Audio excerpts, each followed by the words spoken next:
is really exciting. I know there's a lot of diversity in this room with what everyone is raising capital for and what their projects are. Can we go ahead and just kind of start with answering some questions about what has been the biggest difference on you being successful with closing an investor and working with them over time, and what's something that you feel like is missing for other people, and just kind of like that little bit of extra that'll push them over the edge? Sure. I mean, I think we're talking about niche strategies. I mean, investing in climate positive technology, in assetization of timber, alternatives to actually cutting trees down. The technology that goes into this is very, very new area, but it's in a very fast and large growing sector. And so for us working with limited partners, it was really about transparency in bringing them into the deal diligence process and showing them what was happening in the space, providing historical context so that they knew kind of what had been accomplished to date. And for many of them, they're holding, thousands of, sometimes millions of acres of land or timber or undeveloped property, being able to try out and use some of these technologies. So there's a category in our thesis called MRV, which is monitoring, reporting, and verification. This is now being done with advanced AI and machine learning algorithms on top of satellite imagery. So people are able to fly satellites over their property and kind of have a deeper and more meaningful understanding of what was actually in the forests that they were stewarding or that they owned. So it was really about that transparency process, like, hey, this stuff is so new, guys, bring us in, show us what's happening. And then there was a higher comfort level. And we still do that when we're syndicating deals as well. So, thank you. Anne, do you have something for that one? No? Okay. So I would say very similar for us, the transparency, and I'd also say patience. I mean, we have a drug device combination product, so there's a lot of, as we're talking with investors, we get investors who are med device that don't understand the drug side. Pharma investors or biotech investors who don't understand the device side. So it's really been being patient and not trying to flood them with so much data, but actually take the time.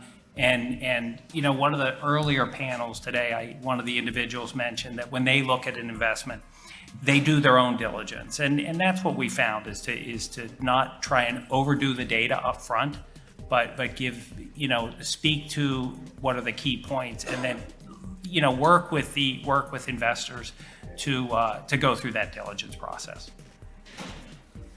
Yeah, so I think of Peter Drucker's quote that business is innovation and marketing. And I think from day one for Sandlot, what's set us apart is one of our founding partners is very non-traditional in the space. We have two founding partners, one very traditional, common fund, portfolio advisors, New York background.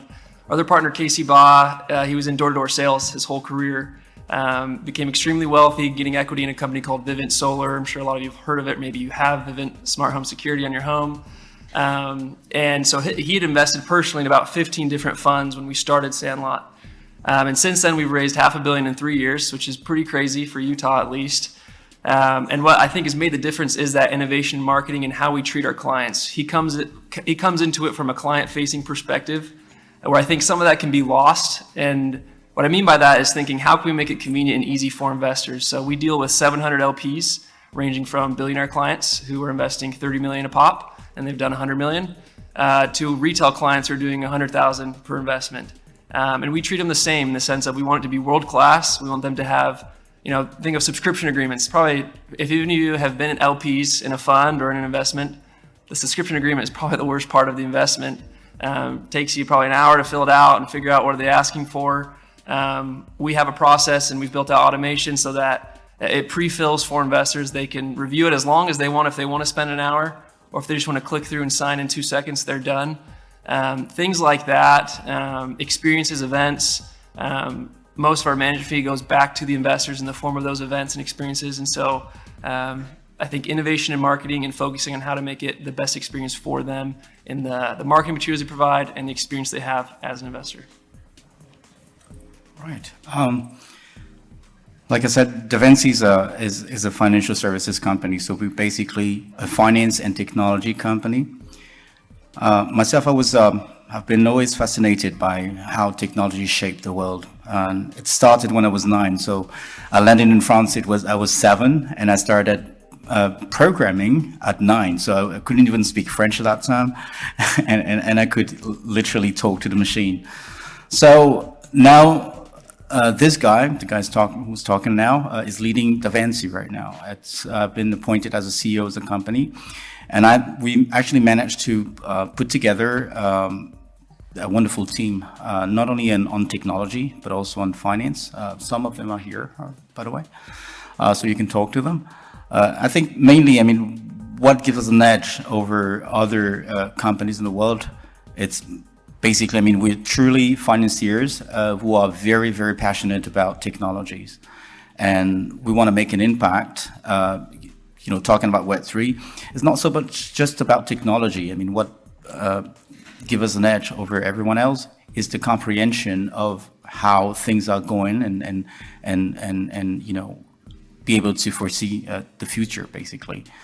And we're trying to convey the vision. And I think this is the edge we would have, is we have an accurate vision of what's going on on the financial industry. And yeah, so that's why we're here, just to convey all this, and hope you guys have attended my keynote this morning. Otherwise, we can talk later on. So we take the Warren Buffett approach. We invest in what we know. We've been living and working in the Bay Area since 1978. Excuse me. Again, we buy value-add multifamily and multi-tenant office on the peninsula only. So that's south of San Francisco, which there is no rent control. And it's actually all the way down to San Jose, where there is no rent control. So we take our business very seriously. We are investing more equity than debt. We've been at it 17 years. We've never lost a dime, never had a capital call. So when people say you can't make money in the Bay Area, just try us. So we're a menu item, and again, as I'm on this panel, as a niche investment, this is truly a niche investment. So we are actually in this business for cash flow for our high net worth accredited investors only, as well as valuation. We believe that you increase NOI, you increase valuation. And believe it or not, I don't know why, but every 4 to 5 years, multifamily doubles in value. So we have a 20+% IRR consistently, and we're pushing out between 8 to 10% cash on cash on a monthly basis in the Bay Area. So we think we do things right. Finally, though, we are fully vertically integrated. So we manage only the properties. We invest with our investors, and we have a full service management company behind it. So I also have a tendency to invest in what I know. Crypto is more volatile than real estate, and I'm a big investor in real estate in my family office with my wife. But I don't know of any real estate that has ever gone 100x. And so there has been a lot of surveys saying that you're actually being more conservative to have 2 to 5% of your net worth in cryptocurrency than not to have it, because it does tend to go against the markets. It has historically been 65% non-correlated. There are little periods of time where it follows the NASDAQ, but we're coming out of the bottom of the market cycle. Our fund, again, Alpha Sigma, the first fund from Alpha Transform, 1,400% in 3 years. And as they say, past results may not guarantee future performance, but as Mark Twain liked to say, I'll paraphrase, it tends to rhyme. And I think my biggest challenge as a general partner is sort of convincing people and showing them the facts that at the bottom of each market cycle, crypto isn't dead. And at the top of it, it might be time to sell. And that's something I've been doing for the last 10 years. I started Bid Angels in 2013. The Bid Angels Fund in 2014, where we put $1 million to work buying Ethereum for 30 cents a token. Obviously, that did pretty well. And with Alpha Transform's first fund, we've had a number of tokens where we've been able to go and get 15, 20 X's in under a year. And that's sort of our expertise, along with being able to do algorithmic trading to, have the maximum stability in a volatile asset class, bake in most of the upside, and still, to the greatest extent possible, eliminate the downside. And, last year 14% up when the whole market was down. Join the Family Office Club by visiting familyoffices.com. We look forward to seeing you at our next live event.